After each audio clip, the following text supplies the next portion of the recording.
बच्चों, आज मैं आपको कक्षा 9 की पाठ्य पुस्तक क्षितिज का 6ठा अध्याय पढ़ाने वाली हूँ, जिसका शीर्षक बहुत ही रोचक है।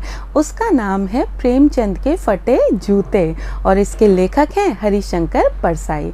बच्चों, यह एक बहुत ही रोचक रचना है, एक बहुत ही रोचक व्यंग रचना है। इसके जो लेखक हैं उन्होंने इसका जो शीर्षक दिया है, उस शीर्षक को सुनकर ही इस पाठ को पढ़ने का मन कराता है। लेकिन उससे पहले हम इसके जो लेखक हैं उनका परिचय जान लेते हैं। हरिशंकर परसाई का परिचय। इनका परिचय देखिए। हरिशंकर परसाई का जन्म सन 1922 में मध्य प्रदेश के होशंगाबाद जिले के जमानी गांव में हुआ था। नागपुर विश्वविद्यालय से एमए करने के बाद कुछ दिनों तक अध्यापन किया। इन्होंने नागपुर विश्वविद्यालय से एमए किया था। एमए का अर्थ होता है मास्टर ऑफ आर्ट्स। बच्चों, पहले हम 12वीं तक स्कूल में पढ़ाई करते हैं, उसके बाद कॉलेज जाते हैं तो वहाँ पर बीए बीएससी करते हैं, जिसको स्नातक बोलते हैं, और बीए बीएससी बीकॉम करने के बाद में एमए एमकॉम एमएससी की जाती है। तो इन्होंने एमए किया था और उसके बाद में इन्होंने अध्यापन किया था, यानी कि ये शिक्षक बन गए थे। सन 1947 से स्वतंत्र लेखन करने लगे। सन 1947 के बाद इन्होंने स्वतंत्र लेखन करना प्रारंभ किया था। स्वतंत्र लेखन क्या होता है बच्चों? जब हम किसी संस्था के साथ बंध करके लेखन नहीं करते, अपनी रचनाएं हम स्वतंत्र रूप से प्रकाशित कराते हैं, तो उसे स्वतंत्र लेखन कहते हैं। जबलपुर से वसुधा नामक पत्रिका निकाली। इन्होंने एक वसुधा नाम की पत्रिका का संपादन भी किया। उस पत्रिका को इन्होंने निकाला, जिसके हिंदी संसार में काफ़ी सराहना हुई, यानी कि बहुत प्रशंसा हुई। इन्होंने वसुधा नाम की जिस पत्रिका का प्रकाशन किया था उसकी बहुत ज़्यादा तारीफ हुई थी। सन 1995 में उनका निधन हो गया। सन 1995 में इनका निधन हो गया था। हिंदी के व्यंग्य लेखकों में उनका नाम अग्रणी है, यानी कि सबसे आगे है। व्यंग लेखक कौन से होते हैं बच्चों, या व्यंग क्या होता है? व्यंग होता है बच्चों जब हम किसी बात को एकदम सीधे तरीके से ना कहकर उसे किसी माध्यम से कहें, किसी और तरीके से कहें, उसमें थोड़ा सा हंसी मजाक का पुट डाल दें। तो कहने का तात्पर्य यह है कि व्यंग जबकि हम कोई चुटीली बात कहें, कोई बात ऐसी कहें जिससे कि हम सामने वाले को बता भी दें और उसे पता भी ना चले कि मेरे ऊपर कटाक्ष किया गया है, तो हंसी मजाक के माध्यम से इन्होंने अपनी बहुत सारी गंभीर बातों को व्यंग के माध्यम से अपने लेखों में व्यक्त किया है। परसाई जी की कृतियों में हंसते हैं रोते हैं जैसे उनके दिन फिरे, ये इनके कहानी संग्रह हैं बच्चों। इनकी लिखी हुई कहानियां हैं जो कि संग्रह के रूप में प्रकाशित हुई हैं। रानी नागफनी की कहानी, तट की खोज, ये इनके उपन्यास हैं। तब की बात और थी, भूत के पांव पीछे, बेईमानी की परत, पगडंडियों का जमाना, सदाचार का ताबीज, शिकायत मुझे भी है, और अंत में निबंध संग्रह। यह सारे इनके निबंध संग्रह हैं। वैष्णव की फिसलन, तिरछी रेखाएं, ठिठुरता हुआ गणतंत्र, विकलांग श्रद्धा का दौर, ये इनके व्यंग संग्रह हैं। ये इनके लेख हैं जो कि व्यंग प्रधान हैं। इस तरह के निबंध हैं जिनमें कि व्यंग की प्रधानता है, हंसी मजाक की प्रधानता है, और अपनी बात को अलग तरीके से इन्होंने व्यक्त किया है। यह सारी जो इनकी रचनाएं हैं यह बहुत ज़्यादा उल्लेखनीय हैं। ये इनकी सबसे महत्वपूर्ण रचनाएं हैं। भारतीय जीवन के पाखंड। भारतीय जीवन में जो दिखावा है, जो बहुत ज़्यादा लोगों को अपने आप से प्रभावित करने का जो आडंबर है, उसके बारे में, भ्रष्टाचार के बारे में, अंतर्विरोध, जो विरोधी भावनाएं हैं, जो बहुत ज़्यादा समाज में विरोध हैं, उनके बारे में, बेईमानी आदि पर लिखे उनके व्यंग लेखों ने शोषण के विरुद्ध साहित्य की भूमिका का निर्वाह किया। इन्होंने इन सारे जो विषय हैं इन पर निबंध लिखा, और इस प्रकार से इन्होंने शोषण के विरुद्ध, समाज में हम देखते हैं बहुत ज़्यादा शोषण होता है। गरीब होता है उसके ऊपर अमीर शोषण करते हैं, कोई बहुत शक्तिशाली होता है वह गरीबों का शोषण करता है, कोई ज़मींदार होता है वह किसानों का शोषण करता है। समाज में हम बहुत ज़्यादा शोषण देखते हैं। अब शोषण का विरोध करने का सबका तरीका अलग अलग होता है। कोई व्यक्ति उस शोषण का विरोध आवाज़ उठाकर करता है, लड़ करके करता है, चिल्ला करके करता है, कोई चुपचाप उस शोषण को सहन कर लेता है, कोई अलग तरीके से उसका विरोध करता है। लेकिन परसाई जी ने उस शोषण का विरोध अपने साहित्य के माध्यम से किया। उन्होंने लड़ाई नहीं की, झगड़ा नहीं किया, उन्होंने ऐसी रचनाएं लिखी जिनसे कि समाज में होने वाले शोषण के ऊपर बहुत ज़्यादा व्यंग होता है, उसके ऊपर बहुत ज़्यादा उसका मजाक बनाया जाता है। तो इस तरह से परसाई जी ने समाज के प्रति अपने दायित्व का निर्वहन भी किया है। उनका व्यंग लेखन परिवर्तन की चेतना पैदा करता है।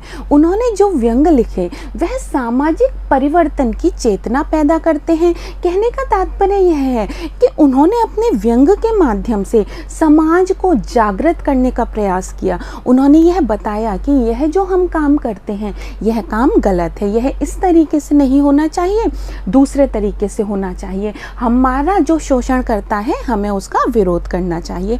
तो इस तरह उन्होंने एक सामाजिक परिवर्तन की रूपरेखा तैयार की। कोरे हास्य से उनकी रचनाओं में केवल हास्य ही नहीं है, केवल हंसी मजाक ही नहीं है, बल्कि हंसी मजाक के माध्यम से वे दूसरी बात कहते हैं। कोरे हास्य से अलग यह व्यंग आदर्श के पक्ष में अपनी उपस्थिति दर्ज कराता है। केवल हंसी मजाक ही नहीं है, इसमें जीवन के आदर्श को प्रतिस्थापित किया गया है। जीवन में जो आदर्श है, जीवन जैसे जीना चाहिए, उसको इस व्यंग के माध्यम से उन्होंने बताया है। सामाजिक, राजनीतिक और धार्मिक पाखंड पर लिखे उनके व्यंगों ने हमारे समाज में जो पाखंड हैं, हमारी राजनीति में जो पाखंड हैं और हमारे धर्म में जो पाखंड है, हमारे समाज में, राजनीतियों में और धर्म में बहुत ज़्यादा दिखावा है, उस पाखंड पर उनके लिखे व्यंग्यों ने व्यंग के मानकों का निर्माण किया। उन्होंने जो व्यंग लिखे वो व्यंग का एक मानक बन गए, एक आदर्श बन गए या एक मानदंड बन गए। कहने का तात्पर्य है उनके व्यंग आदर्श थे। आगे आने वाले लेखकों ने उनके व्यंग पढ़े और उन्हें समझ में आया कि व्यंग लेखन किस प्रकार से करना चाहिए।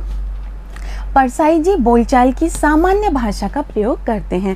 परसाई जी की जो भाषा है वो बहुत ज़्यादा कठिन नहीं है, बिल्कुल सरल, बिल्कुल सामान्य सी भाषा का वो प्रयोग करते हैं जो कि पढ़ने वाले को तुरंत जल्दी से समझ में आ जाती है।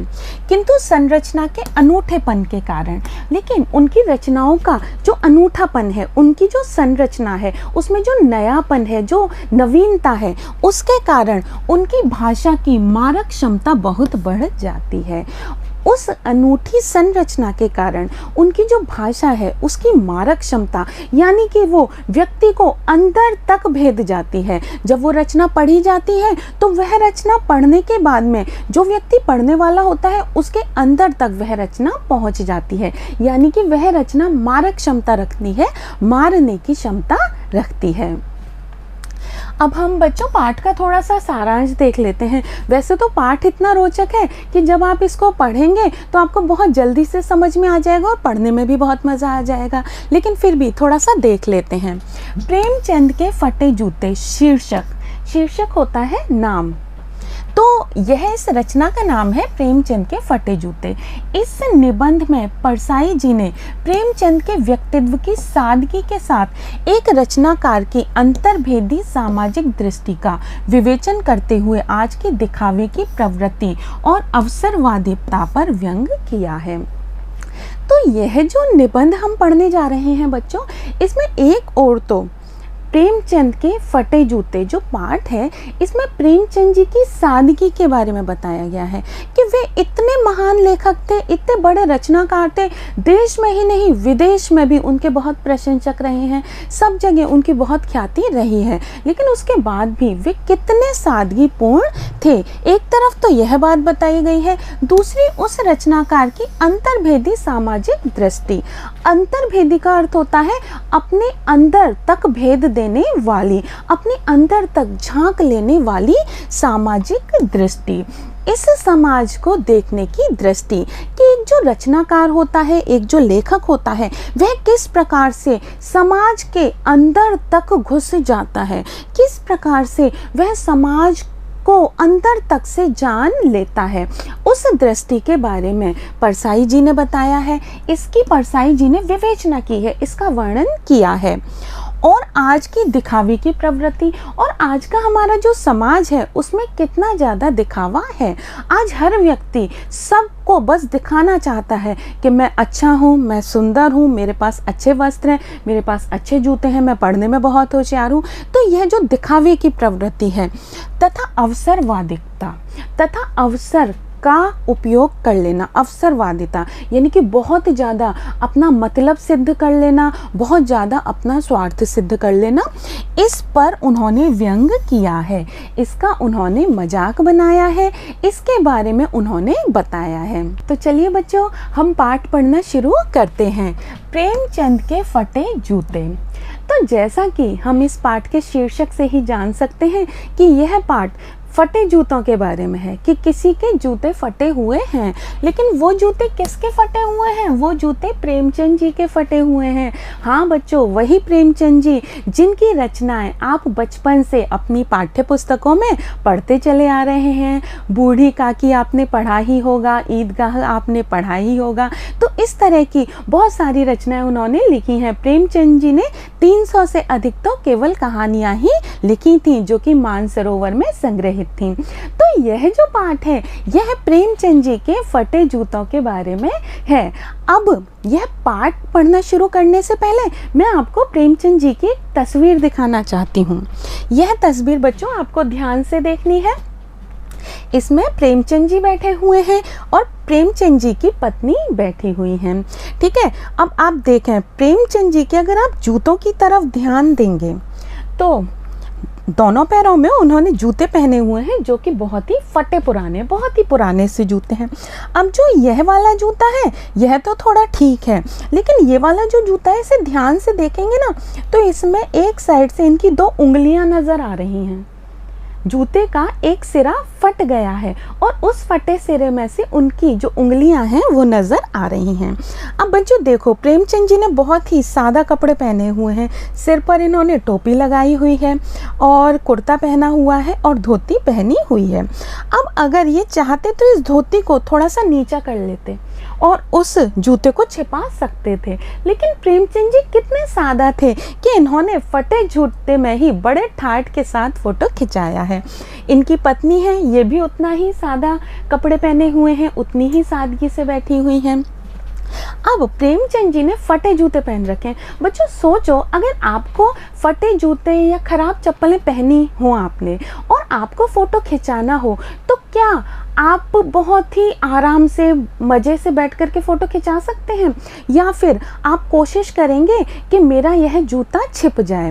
अब इतना होते हुए भी प्रेमचंद जी के आप चेहरे की तरफ देखें तो एक मुस्कुराहट दिखाई दे रही है। बहुत कोई हंस नहीं रहे हैं वो, पर एक व्यंग की मुस्कुराहट उनके चेहरे पर है। तो बस यही वो चित्र था जो हरिशंकर परसाई जी ने देखा और उनके मन में ये वाले भाव जागृत हुए कि उन्होंने यह रचना लिख दी, प्रेमचंद के फटे जूते। देखो बच्चों, कितनी मज़ेदार बात है कि हम कोई तस्वीर देखते हैं और उस तस्वीर को देख कर के हमारे मन में इतने सारे भाव पैदा हो जाते हैं कि एक बहुत ही महान रचना का जन्म हो जाता है। अब बच्चों, मैं आपको यह पाठ पढ़ाना शुरू करती हूँ। इस पाठ को जब आप पढ़ेंगे तो आपको फिर बार बार यह जो चित्र है यह देखने का बहुत ज़्यादा मन करेगा। एक बार इस चित्र को अच्छी तरह से आप देख लीजिए, फिर हम यह पाठ पढ़ना शुरू करते हैं। प्रेमचंद का एक चित्र मेरे सामने है। हरिशंकर परसाई कहते हैं कि प्रेमचंद जी का एक चित्र मेरे सामने है। यह वह चित्र है। पत्नी के साथ फोटो खिंचा रहे हैं। इस चित्र में प्रेमचंद जी अपनी पत्नी के साथ में फोटो खिंचा रहे हैं। सिर पर किसी मोटे कपड़े की टोपी, सिर पर एक मोटे कपड़े की टोपी पहन रखी है उन्होंने, कुर्ता पहन रखा है और धोती पहन रखी है। ये कपड़े उन्होंने पहने हुए हैं। कनपट्टी चिपकी है, उनकी जो कनपट्टी है, जो माथा है, वह बिल्कुल चिपटा सटा हुआ है, चिपका हुआ है। गालों की हड्डियाँ उभर आई हैं, जो गाल हैं उनकी हड्डियाँ उभर आई हैं, यानी कि गालों पर मांस नहीं दिख रहा है, हड्डियाँ ही दिख रही हैं। पर घनी मूछें चेहरे को भरा भरा बताती हैं, लेकिन उनके चेहरे पर घनी मूछें हैं। उन घनी मूछों के कारण उनका चेहरा भरा भरा दिखाई देता है। पाँवों में कैनवस के जूते हैं, उन्होंने पैरों में कैनवस के जूते पहने हुए हैं। कैनवस बच्चों एक मोटा प्रकार का कपड़ा होता था, क्योंकि हर व्यक्ति चमड़े के जूते तो पहन नहीं सकता था, चमड़े के जूते महंगे आते थे। इसलिए अंग्रेज़ों के ज़माने में कैनवस के जूते चलने शुरू हो गए थे, जो सस्ते भी होते थे, टिकाऊ भी होते थे। बहुत मोटा एक कपड़ा हुआ करता था, उसके जूते होते थे। अभी भी उस तरह के जूते चलते हैं, जैसे कि आप लोग जो खेलने के लिए जूते पहनते हो ना, उसी प्रकार के जूते होते हैं। तो पाँव में कैनवस के जूते हैं, जिनके बंद बेतरतीब बंधे हैं। तो जो कैनवस के ये जूते हैं, इनके जो बंध हैं, इनके जो फीते हैं, वो बहुत ही बेतरतीब, बहुत ही बेढंगे तरीके से बंधे हुए हैं। अब वो बेढंगे तरीके से क्यों बंधे हुए हैं? क्योंकि जूता बहुत ज़्यादा पुराना हो गया है, और जब जूता पुराना हो जाता है तो उसमें जो छेद होते हैं, उन पर जो लोहा होता है वह निकल करके टूट जाता है, और केवल छेद ही रह जाते हैं। और उन छेदों में डाल करके जब फीते बांधे जाते हैं तो वो बेतरतीब लगते हैं। तो देखो, लापरवाही से उपयोग करने पर, जब किसी जूते को लापरवाही से, बिना ध्यान के, बिना अच्छी तरह से उपयोग किया जाता है, तो बंद के सिरों पर की लोहे की पतरी निकल जाती है। तो उन जूतों में जो लोहे की पतरी लगी होती है, गोल गोल जो छेद को बंद करके रखती है, वह पतरी निकल जाती है, और छेदों में बंद डालने में परेशानी होती है। उसके बाद जब छेदों में फीता डाला जाता है तो बड़ी दिक्कत होती है। तब बंद कैसे भी कस लिए जाते हैं, तब उन बंदों को, तब उन छेदों को किसी भी प्रकार से कस लिया जाता है। तो बच्चों, यह सब जो हमने पढ़ा, यह पूरा प्रेमचंद जी के विषय में, इस चित्र के विषय में बताया गया है। यह चित्र बहुत ज़्यादा महत्वपूर्ण है। इस पाठ को अगर आप पढ़ेंगे तो यह चित्र देखना बहुत ज़्यादा ज़रूरी है। अब बच्चों, हम आगे देखते हैं। दाहिने पाँव का जूता ठीक है। अब उन्होंने जो जूता दाहिने पैर में पहना हुआ है वो तो ठीक है, लेकिन बाएं पाँव में बड़ा छेद हो गया है। लेकिन जो बाएं पैर का जो जूता है उसमें एक बड़ा सा छेद हो गया है, जिसमें से उंगली बाहर निकल आई है, और वह छेद है, उस छेद में से प्रेमचंद जी की उंगली बाहर निकल आई है। मेरी दृष्टि इस जूते पर अटक गई है। अब जो लेखक है हरिशंकर परसाई, उसकी नज़र, वह पूरा चित्र देख रहे हैं, बहुत सुंदर चित्र है। एक पति और पत्नी बैठे हैं, पति बहुत बड़ा साहित्यकार है, पत्नी भी विदुषी है, उनका चित्र देख रहे हैं वो। लेकिन उस चित्र को ऊपर से देखते देखते उनकी नज़र उस पाँव के जूते पर अटक गई है। सोचता हूँ, फोटो खिंचाने की अगर यह पोशाक है तो पहनने की कैसे होगी? बच्चों, जब हम कोई फ़ोटो खिंचाना चाहते हैं तो हम क्या सोचते हैं कि हम अपने सबसे अच्छे कपड़े पहने, हम अपने सबसे अच्छे जूते पहने, हम अपने बालों को अच्छी तरह से बना लें, और हमारे पास कोई आभूषण है तो उन्हें भी हम पहन लें। तो सभी ये चाहते हैं कि हमारी फ़ोटो बहुत ही सुंदर आनी चाहिए। और आजकल तो फ़ोटो का इतना महत्व नहीं रहा है, क्योंकि हर व्यक्ति के हाथ में मोबाइल होता है, झट से आपने एक बटन दबाया और फ़ोटो खिंच गया। लेकिन उस ज़माने में तो फ़ोटो खिंचवाना बहुत बड़ी बात होती थी। लोग जीवन भर में एक आध ही फ़ोटो खिंचवाते थे, क्योंकि फ़ोटो खिंचाना उस समय बहुत महंगा था, और फ़ोटो की जो टेक्नोलॉजी है, तकनीक है, वह भी उस समय नई नई आई थी। तो उस समय व्यक्ति अपने जीवन काल में एक या दो बार ही फ़ोटो खिंचाया करता था, तो इसलिए फ़ोटो का महत्व बहुत ज़्यादा होता था। तो अब यहाँ पर यह बात उल्लेखनीय है कि अगर प्रेमचंद जी की फ़ोटो खिंचाने की पोशाक ऐसी है कि वो फ़ोटो खिंचाने के लिए तो अपनी सबसे अच्छी पोशाक ही पहनता है व्यक्ति, तो प्रेमचंद जी की फ़ोटो खिंचाने की अगर ऐसी पोशाक पहनी है तो घर में पहनने की पोशाक कैसी होगी?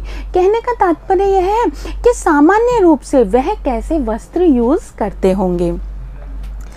नहीं, इस आदमी की अलग अलग पोशाकें नहीं होंगी। नहीं, यह आदमी ऐसा नहीं है कि इसकी अलग अलग पोशाकें हों, कि इसके पास अलग पोशाकें हों, घर में पहनने की अलग, किसी फंक्शन में या किसी कार्यक्रम में पहनने की अलग पोशाक होगी और फ़ोटो खिंचाने की अलग पोशाक हो, ऐसा नहीं है। इस व्यक्ति के पास तो यही कुछ पोशाकें हैं। इसमें पोशाकें बदलने का गुण नहीं है। इस व्यक्ति के अंदर पोशाकों को बदलने का गुण नहीं है। यह व्यक्ति बार बार अपनी पोशाकें नहीं बदलता। यहाँ पर बच्चों, पोशाकें बदलने में भी लेखक का व्यंग है कि यह व्यक्ति अपना व्यवहार या अपना व्यक्तित्व बार बार नहीं बदलता। बच्चों, आपने समाज में देखा होगा, अपने परिवार में, अपने आसपास, अपने पड़ोसियों में, कि हम लोग बार बार व्यवहार बदलते रहते हैं। अगर हमारा सामना किसी बहुत पैसे वाले, किसी शक्तिशाली व्यक्ति से होता है तो हम उसके साथ में बहुत ही नम्रता का व्यवहार करते हैं, उसे नमस्कार करते हैं, बहुत ही मीठा बोलते हैं। और अगर हमारा सामना, हमारा वार्तालाप किसी पड़ोसी से होगा जो बिल्कुल गरीब है, जिसके पास पर्याप्त अन्न भी नहीं है, पहनने के लिए फटे पुराने कपड़े हैं, तो हमारा उसके साथ व्यवहार बहुत ही अपमानपूर्ण होगा। अगर हम उसका अपमान भी नहीं करेंगे तो भी हम उसका सम्मान नहीं करेंगे।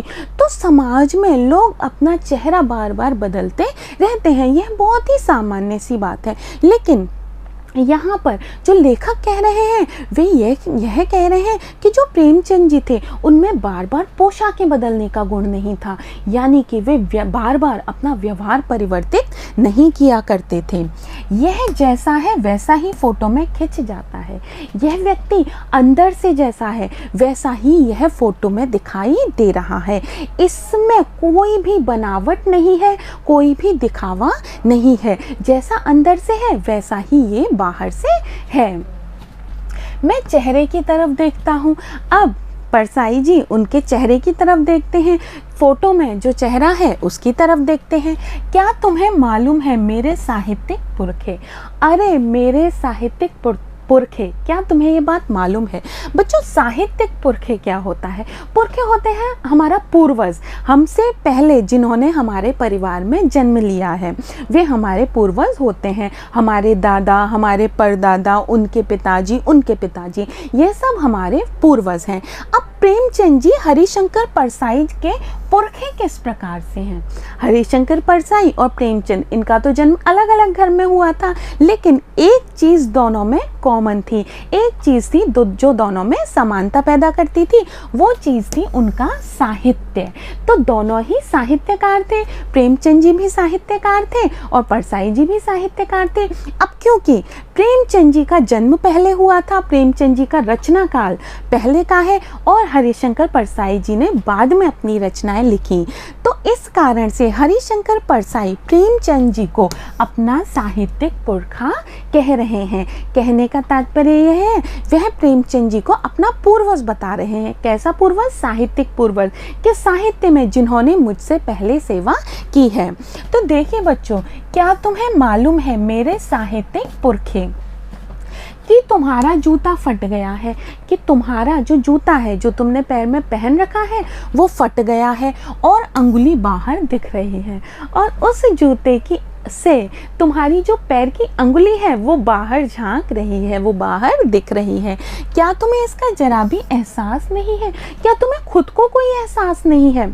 जो लेखक है परसाई जी, उन्होंने वो चित्र देखा तो उस जूते पर उनकी तो निगाह अटक करके रह गई और वो कह रहे हैं प्रेमचंद जी से कि क्या तुम्हें बिल्कुल इस चीज़ का एहसास नहीं है? तुम्हें बिल्कुल भी ये पता नहीं है कि तुम फटा जूता पहन कर बैठे हो? और चलो, फटा जूता तो पहना है, उसमें से तुम्हारी उंगली दिख रही है, और जो उंगली दिख रही है उसको भी तुमने छुपाने का प्रयत्न किया, उसको भी बड़े ठाठ से, बड़े मज़े से सबको दिखा रहे हो कि मैं फटा जूता पहन कर बैठा हूँ।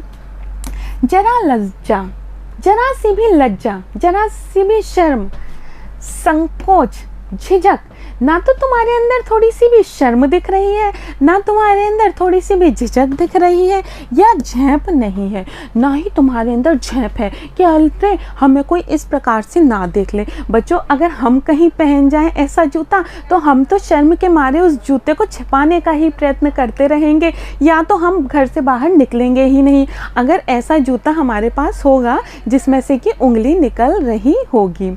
आप बताओ बच्चों, क्या आप ऐसा जूता पहन करके बाहर जा सकते हो? हाँ, और प्रेमचंद जी वे तो उस जूते को पहनकर फोटो ही खिंचा रहे हैं कि पूरी दुनिया देख ले कि मेरे पास फटा जूता है। क्या तुम इतना भी नहीं जानते कि धोती को थोड़ा नीचे खींच लेने से अंगुली ढक सकती थी।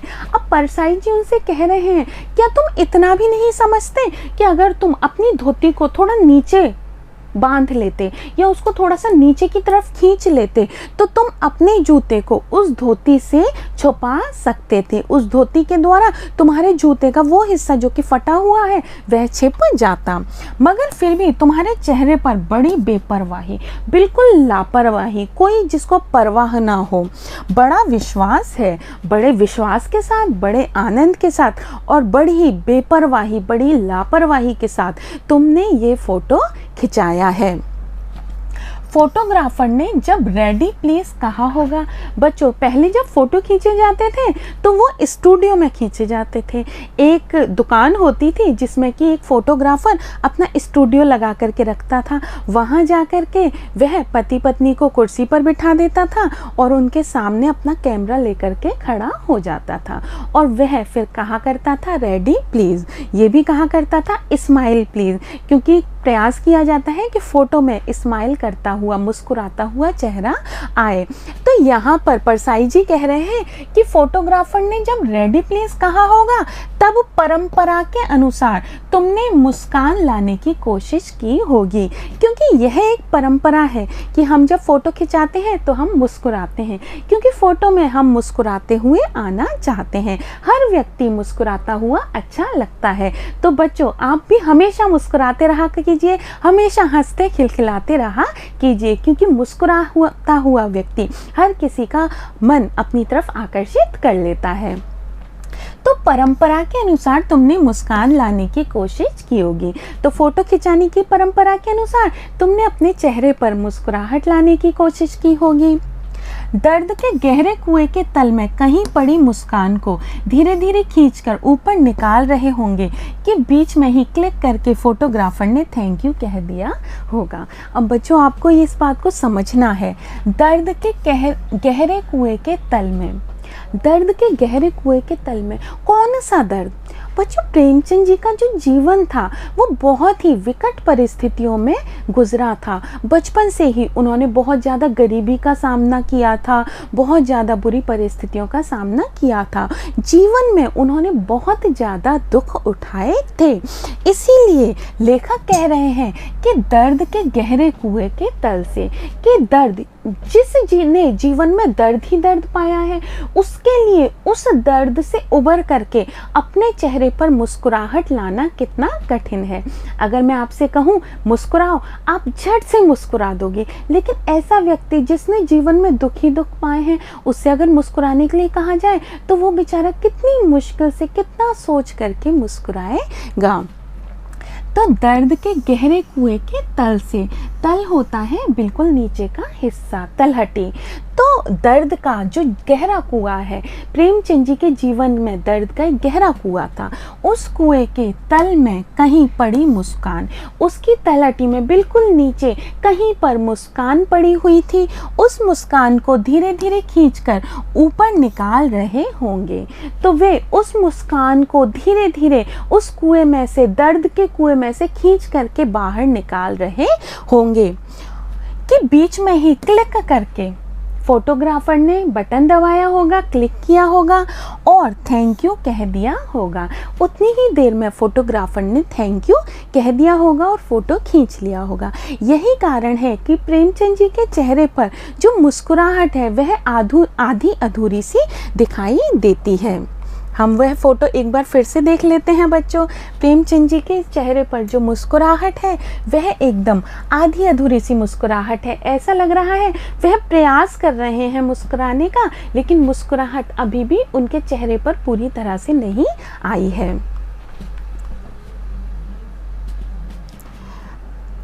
विचित्र है यह अधूरी मुस्कान। यह अधूरी मुस्कान बहुत ही विचित्र है, बहुत ही अजीब है। उस मुस्कुराहट को देखकर लगता है कि यह मुस्कान अधूरी क्यों है। या तो वे नहीं मुस्कुराते, बिल्कुल गंभीर बने रहते, या फिर वे मुस्कुराते तो अच्छी तरह से मुस्कुराते जैसे मैं मुस्कुरा रही हूँ, लेकिन उनकी मुस्कान कैसी है? उनकी मुस्कान अधूरी है, ना वे मुस्कुरा रहे हैं और ना वे गंभीर हैं। तो यह जो अधूरी मुस्कान है यह बहुत ही विचित्र है, बड़ी ही अनोखी है। यह मुस्कान नहीं, इसमें उपहास है। यह ऐसा लगता है कि मुस्कान नहीं है बल्कि किसी का उपहास कर रहे हैं, ये किसी का मजाक बना रहे हैं, व्यंग है, किसी का व्यंग है, किसी के ऊपर तीखा मजाक है, तीखा व्यंग है। यह कैसा आदमी है? किस तरह का आदमी है ये? जो खुद तो फटे जूते पहने फोटो खिंचा रहा है पर किसी पर हंस भी रहा है। कैसा व्यक्ति है जिसे अपनी चिंता नहीं है कि मैंने तो फटे जूते पहने हुए हैं, और यह तो खुद तो फटे जूते पहने हैं और उसके साथ साथ किसी का मजाक भी उड़ा रहा है। फोटो ही खिंचाना था तो ठीक जूते पहन लेते, फोटो खिंचाना था तो कहीं से भी ला करके ठीक जूते पहन लेते, जब फोटो खिंचा रहे हो तो नए जूते खरीद ही लाते, लेकिन या ना खिंचाते। फोटो खिंचाना कौन सा ज़रूरी था? अगर तुम्हारे पास ढंग के कपड़े नहीं थे, ढंग के जूते नहीं थे तो फ़ोटो भी ना खिंचाते। फ़ोटो ना खिंचाने से क्या बिगड़ता है? अगर कोई व्यक्ति फ़ोटो ना खिंचाए तो भी उसका क्या बिगड़ता है? यह फ़ोटो ना खिंचाते तो भी उनका कुछ ना बिगड़ता।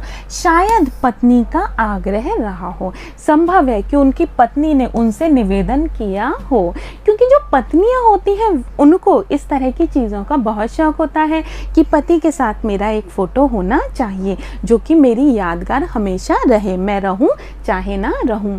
तो उस ज़माने में तो वैसे भी फ़ोटो बड़ी चीज़ होती थी, तो पति पत्नी जब मौका मिलता था तो वो अपने जीवन काल में एक फ़ोटो तो खिंचा ही लिया करते थे। तो हो सकता है कि प्रेमचंद जी की पत्नी ने जिद की हो, उनसे आग्रह किया हो कि नहीं, एक फ़ोटो तो आपको मेरे साथ में खिंचाना ही पड़ेगा। और तुम यानी कि प्रेमचंद जी अच्छा चल भाई कहकर बैठ गए होंगे। और जैसे कि सामान्य पति होते हैं, सामान्य पुरुष होते हैं, जब पत्नी किसी काम की बहुत जिद करती है तो वो करते हैं अच्छा भाई चल ठीक है खिंचा लेते हैं, ऐसा कह कर के बैठ गए होंगे, ऐसा कह कर के फ़ोटो खिंचाने बैठ गए होंगे। मगर यह कितनी बड़ी ट्रेजेडी है। ट्रेजेडी होता है बच्चों त्रासदी या दुखद घटना। कि कितना बड़ा दुख की बात है, ये कितनी बड़ी दुख की बात है कि आदमी के पास फ़ोटो खिंचाने का भी जूता ना हो, कि एक आदमी के पास फ़ोटो खिंचाने के लिए भी जूता ना हो, कि एक आदमी के पास एक साबुत जूता ना हो जिसका कि वह प्रयोग कर सके। ये कितने बड़े दुख की बात है।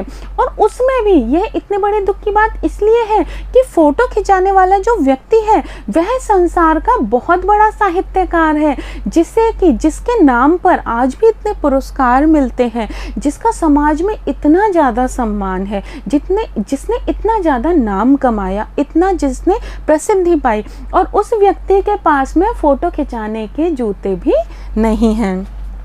मैं तुम्हारी ये फ़ोटो देखते देखते तुम्हारे क्लेश को अपने भीतर महसूस करके जैसे रो पड़ना चाहता हूँ। मैं तुम्हारी इस फ़ोटो को देखते देखते तुम्हारे अंदर जो क्लेश है, तुम्हारे अंदर जो दुख की भावना है, जो तुम्हारे अंदर अंतर्विरोध की भावना है, उसको महसूस करके रो पड़ना चाहता हूँ। कहने का तात्पर्य यह है कि तुम्हारे अंदर जो दुख भरा पड़ा है, तुम्हारे अंदर जो भावना भरी पड़ी है, उसे देख करके मुझे रोना आ रहा है कि कैसे तुमने अपना जीवन यापन किया, इतने महान होते हो, तुमने संसार को इतना कुछ दिया और यह जो संसार है यह तुम्हें साबुत जूते भी ना दे पाया। बच्चों, प्रेमचंद जी ने हमको कितना समृद्ध किया है साहित्य में, और हमारा जो समाज है, हमारा जो संसार है, वो उन्हें एक अच्छी पोशाक और अच्छे जूते भी ना दे पाए। मगर तुम्हारी आंखों का यह तीखा दर्द भरा व्यंग मुझे एकदम रोक देता है। तो लेखक कहता है मैं तो तुम्हारी स्थिति देख करके रो देना चाहता हूँ, लेकिन जब तुम्हारे चेहरे की तरफ देखता हूँ और उस चेहरे पर जो व्यंग की भावना है, जो मुस्कान है, उसे देख करके मैं एकदम से रुक जाता हूँ। मुझे लगता है कि तुम इतने दया के पात्र नहीं हो जितना मैं तुम्हें समझ रहा हूँ। तुम फोटो का महत्व नहीं समझते। क्या तुम्हें फोटो का बिल्कुल भी महत्व नहीं मालूम? तुम्हें ये नहीं पता कि यह फोटो पता नहीं कितने लोग देखेंगे, पता नहीं कितनी पुस्तकों में छपेगा। बच्चों, प्रेमचंद जी के बहुत थोड़े फोटो उपलब्ध हैं, उनमें से यह वाला फोटो भी बहुत महत्वपूर्ण है। तो उनकी जितनी भी रचनाएं हैं, जहाँ पर भी उनके लेख छपते हैं, वहाँ पर यह फोटो कहीं ना कहीं छपता है। अगर आप चाहें तो आप इंटरनेट पर, गूगल पर सर्च करके देख सकते हैं प्रेमचंद जी का उनकी पत्नी के साथ चित्र। तो आपको यह वाला चित्र खूब जगह पर दिखाई देगा। पता नहीं कितनी वेबसाइट्स पर यह वाला चित्र है। इसीलिए हरिशंकर परसाई जी कहते हैं, तुम फोटो का महत्व नहीं समझते। क्या तुम नहीं जानते कि फोटो का कितना महत्व होता है? यह फोटो सब जगह छपेगा, पूरी दुनिया इस फोटो को देखेगी, पर तुम इसका महत्व नहीं समझते। समझते होते तो किसी से फोटो खिंचाने के लिए जूते मांग लेते। अगर तुम फोटो का महत्व समझते होते तो फोटो खिंचाने के लिए किसी से जूते उधार ही मांग लेते, अपने किसी रिश्तेदार से मांग लेते, किसी परिचित से मांग लेते, किसी दुकान वाले से ही उधार मांग लाते कि बस एक चित्र खींचने के लिए हमें जूते चाहिए। लोग तो मांगे के कोट से वर दिखाई करते हैं। संसार तो ऐसा है कि जब कोई व्यक्ति वर को देखने के लिए आता है, यानी कि अपनी पुत्री के लिए, किसी के पुत्र को पसंद करने के लिए आता है विवाह के लिए, तो वह जो वर होता है, जो दूल्हा बनने वाला लड़का होता है, वह किसी से कोट उधार मांग लाता है। क्यों? क्योंकि उस समय उसको अच्छा दिखना होता है। तो लोग तो मांगे के कोट से वर दिखाई करते हैं। लोग तो मांगे के कोट से ही वर को देखाते हैं, वर को मांगे हुए कोट पहना हुए ही देखाते हैं, और मांगे की मोटर से बारात निकालते हैं, और मांगे की मोटर से ही बारात निकाल लेते हैं। तो मांगे की जो कोट होता है उसमें तो वर को दिखा देते हैं, और मांगे की मोटर यानी कि कार में वो बारात लेकर के चले जाते हैं। समाज में ऐसा ही होता है। अगर हमारे पास कोई वस्तु नहीं होती तो हम मांग करके काम चला लेते हैं। फोटो खिंचाने के लिए तो बीवी तक मांग ली जाती है। देखो बच्चों, कितनी हंसी की बात है कि फोटो खिंचाने के लिए तो बीवी तक मांग ली जाती है। अगर किसी के पास में बीवी नहीं होती तो किसी से कहता है, आप मेरे पास बैठ जाइए घूंघट निकाल करके और मैं फ़ोटो खिंचवा लूँगा। ये उस समय की बात है जबकि फ़ोटो खींचना बहुत बड़ी बात हुआ करती थी। तो ये मजाक की बात है कि फ़ोटो खिंचाने के लिए तो बीवी तक मांग ली जाती है। तुमसे जूते ही मांगते नहीं बने, और तुम कैसे हो? तुम तो एक जोड़ी जूता भी नहीं मांग पाए। तुम फोटो का महत्व नहीं जानते। तुम नहीं जानते फोटो का कितना महत्व होता है। लोग तो इत्र चुपड़ कर फोटो खिंचाते हैं। संसार में तो ऐसे लोग होते हैं जो कि इत्र लगा करके, जो कि परफ्यूम लगा करके, खुशबू लगा करके फोटो खिंचाते हैं। क्यों खुशबू लगा करके फोटो खिंचाते हैं वो? जिससे फोटो में खुशबू आ जाए, क्योंकि उन्हें लगता है कि खुशबू लगा करके फोटो खिंचाएंगे हम तो हमारी जो फोटो है वह भी खुशबू से महकेगी, उस फोटो में भी खुशबू आ जाएगी। बच्चों, पहले उस ज़माने में, आज से 100 साल पहले, जब लोगों को पता नहीं था कि फ़ोटो कैसा होता है, इसका किस तरह से खिंचता है, उसकी टेक्नोलॉजी के बारे में कुछ भी नहीं पता होता था, तो लोगों के बीच में बहुत सारी बातें चला करती थी कि खुशबू लगाकर फ़ोटो खिंचाओ तो फ़ोटो में से खुशबू आएगी, पाउडर लगा के फ़ोटो खिंचाओ जिससे कि गोरे दिखेंगे। तो कुछ लोग इत्र लगा करके फ़ोटो खिंचाया करते थे। गंदे से गंदा आदमी की फ़ोटो भी खुशबू देती थी। आदमी चाहे नहाता भी नहीं हो, गंदे से गंदा हो, उसकी फ़ोटो भी खुशबू देती थी। तो बच्चों, यहाँ पर जो प्रेमचंद जी का ये जो पाठ है, इसमें हरिशंकर जी परसाई जी एक व्यंग कर रहे हैं। उनका कहने का इसमें जो तात्पर्य है वह यह है कि हमारा जो समाज है उसमें दिखावा बहुत ज़्यादा है, उसमें आडंबर बहुत ज़्यादा है, और अधिकतर लोग एक चेहरा दिखाने का और एक चेहरा छुपाने का रखते हैं। लोग दिल से कुछ अलग होते हैं और बाहर कुछ अलग दिखाते हैं, जबकि जो प्रेमचंद जी थे वो जैसा लोगों के सामने थे वैसा ही अंदर से थे। उनमें बिल्कुल भी अंतर विरोध नहीं था, बिल्कुल बहुत ही सादा, बहुत ही साफ दिल के वो इंसान थे। बच्चों, हमने कक्षा 9 की पाठ्य पुस्तक क्षितिज का छठा अध्याय प्रेमचंद जी के फटे जूते पढ़ा है। अब इसका हमने पहला भाग पढ़ा है। इसका अगला भाग मैं आपको अगली कक्षा में पढ़ाऊंगी। वह भाग भी जैसे पहला भाग बहुत रोचक है, उतना ही रोचक है। तो आप इंतज़ार कीजिए मेरी अगली कक्षा का। उसमें मैं आपको इतने ही मज़ेदार तरीके से यह पाठ पूरा करवाऊंगी। नमस्कार।